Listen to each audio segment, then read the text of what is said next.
I'm Capucine from Skiset. Today we are talking about snowboards and helmets. It's important to get professional advice to get the right snowboard for you.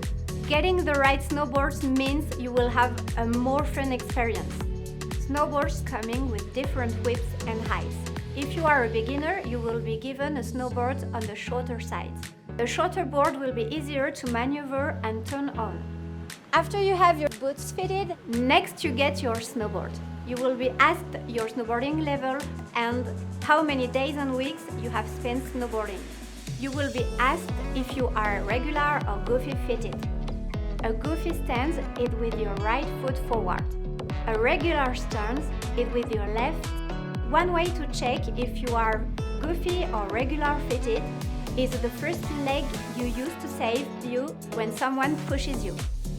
The tech will then set the bindings for you and show you how to undo your bindings and how to attach your snow boots.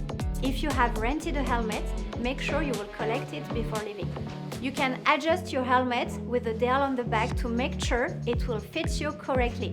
Once you have all these things, you are ready to enjoy the slopes.